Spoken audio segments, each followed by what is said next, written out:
നിങ്ങളുടെ favourite shows ഇനി ഒരിക്കലും മിസ്സാവില്ല. ഇപ്പോൾ C5 കാണും നിങ്ങളുടെ ഫേവറേറ്റ് ഷോ തികച്ചും സൗജന്യമായി. ഞാൻ കണ്ടുപിടിക്കുക മാത്രമല്ല, എല്ലാവരുടെയും കള്ളത്തരങ്ങൾ ഞാൻ പുറത്തു കൊണ്ടുവരും. ഞാനേ താഴെ ചെന്നിരിക്കാൻ പോവാ. കുറച്ച് സ്വസ്ഥത കിട്ടൂല്ലോ. ആ, അവിടെ ചെന്നിരുന്നാ മതി. അപ്പൊ അവളുടെ ഫോൺ വരും. സൗകര്യമായിട്ട് അറ്റൻഡ് ചെയ്യാലോ.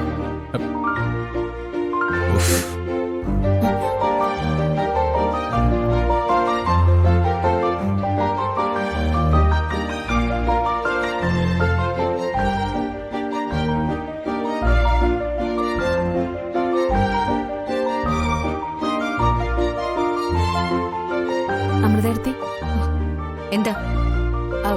അല്ല, ഒരു ചെറിയ കാര്യം പറയാൻ വേണ്ടി വന്നതാ. ചെറിയ കാര്യമല്ല, വലിയ കാര്യം.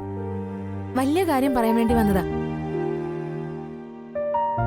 എന്താന്ന് വെച്ചാ, അമൃതേടത്തി ആരെയും കണ്ണടച്ച് വിശ്വസിക്കരുത്. അമൃതേടത്തി ഏറ്റവും കൂടുതൽ വിശ്വസിക്കുന്നത് ആരെയൊക്കെയാണോ അവരായിരിക്കും അമൃതേടത്തി ചതിക്കുന്നത്. എന്നെ ആരും ചതിച്ചിട്ടൊന്നുമില്ല. ഐശ്വര്യ എന്തിനെ കുറിച്ചാ പറയുന്നത്? ഒന്നുമില്ല, ഞാൻ പറഞ്ഞേ ഉള്ളൂ.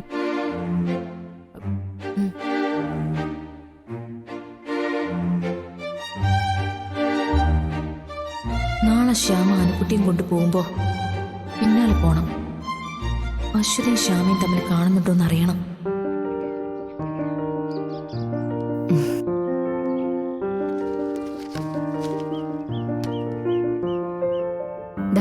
ഇത് വെച്ചോളൂ. ശ്യാമേ, ഇത് വേണ്ട ശ്യാമേ. ശ്യാമ എനിക്ക് വേണ്ടി ബുദ്ധിമുട്ടണ്ട. ചേച്ചി, ഞാനിത് സ്നേഹത്തോടെ തരുന്ന കാശ. ചേച്ചി വാങ്ങിച്ചേ പറ്റൂ. വാങ്ങിക്ക് ചേച്ചി. വേണ്ട ശ്യാമേ, വാങ്ങിക്ക്. വേണ്ട.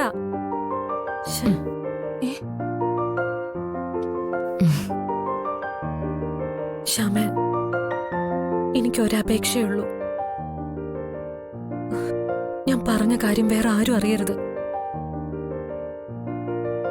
ശ്യാമ ഇന്നലെ എനിക്ക് വാക്ക് തന്നതാ, ആരോടും പറയില്ല എന്ന്.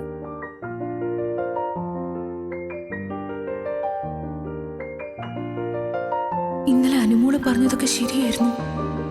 ശ്യാമയ്ക്കപ്പോ എല്ലാ രഹസ്യങ്ങളും അറിയാം. എല്ലാം തുറന്നു പറയേണ്ട ഒരു സാഹചര്യം വരും. അന്ന് പറഞ്ഞാൽ മതിയെല്ലാം. അതുവരെ ആരും അറിയരുത്. ശ്യാമ ഇനി എന്നെ കാണാനും വരരുത്. ശ്യാമ ഇത്ര കള്ളിയായിരുന്നു. എന്തൊക്കെയായിരിക്കും അവള് മറച്ചു വെച്ചിട്ടുണ്ടാവുക? ഇല്ല ചേച്ചി, ഇനി അങ്ങനെ കാണാൻ വരില്ല.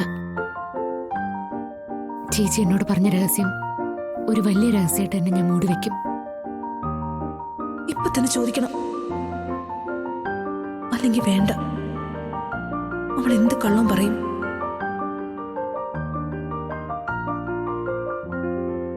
ഒരു സാഹചര്യത്തിലും ഞാനിത് ആരോടും പറയില്ല.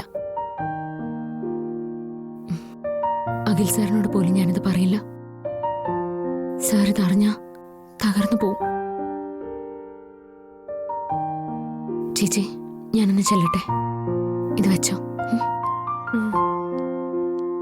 ശ്യാമയുള്ള എല്ലാ ബന്ധവും അവസാനിച്ചു. എന്നെ ഇങ്ങനെ വഞ്ചിക്കാൻ ഞാൻ ശ്യാമയോട് എന്ത് തെറ്റാ ചെയ്തത്?